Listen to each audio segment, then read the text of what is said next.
I'm proud to join with my colleagues in speaking out on climate change. Senators have been speaking on this issue since yesterday, all through the night, to add their voices to the millions of voices around the country who are committed to fighting climate change. The level of commitment we've seen from these senators is extraordinary. And we will need extraordinary commitment here in Congress, around the country, and around the world to address this issue. We will need that commitment because we are on the cusp of a climate crisis, a point of no return that will threaten our health, our economy, and our world. We are also on the cusp of innovations in clean energy and energy efficiency that have the possibility of transforming energy production and consumption. In other words, we are at a moment of great danger and great opportunity.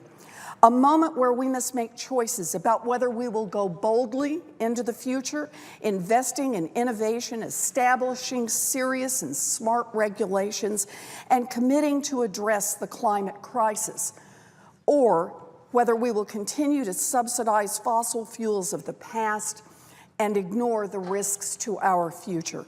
It is up to us.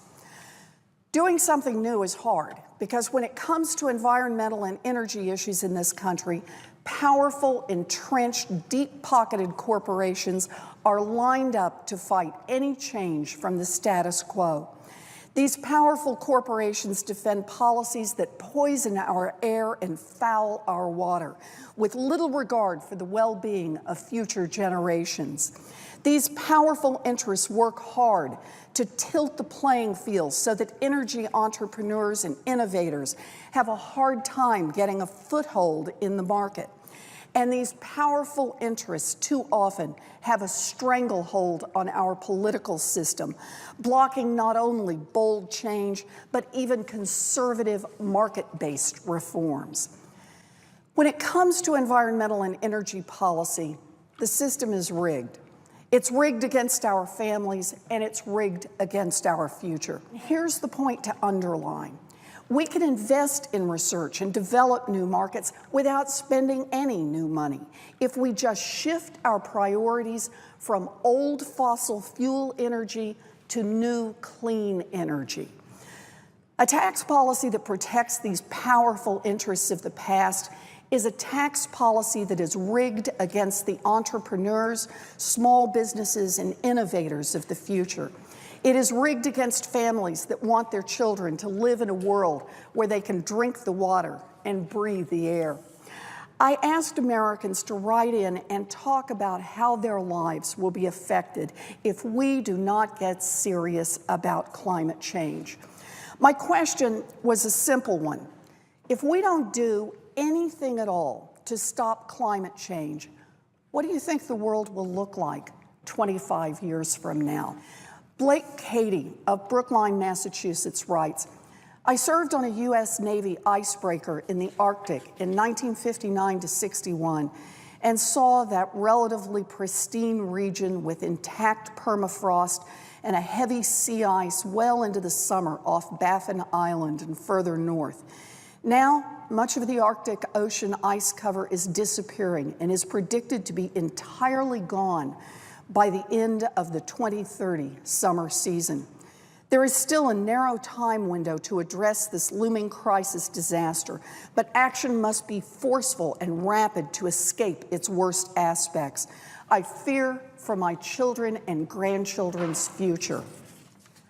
A letter from Mon Cochran of Orleans, Massachusetts writes, Dear Elizabeth, I'm 72 years old and living on Cape Cod, where I grew up.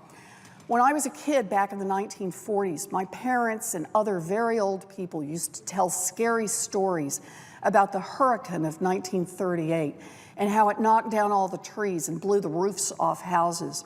We saw pictures of boats smashed on the shore or carried up into the streets by the flood tides. As I grew up in Orleans, we experienced a series of hurricanes, starting with Carol in 1954 and then Diana the next year. Each time our parents remembered 1938, and each time I remember being very, very scared as the storms barreled across the bay like furious freight trains while we cowered in the basement. My grandchildren, Tom and Kay, and I have been learning about global warming together. And we are noticing in particular how our bay and the ocean it connects to seems to be warmer every year.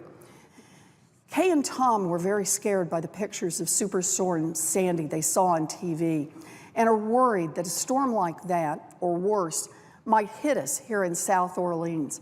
As for me, I think it is just a matter of time, but I don't tell them that.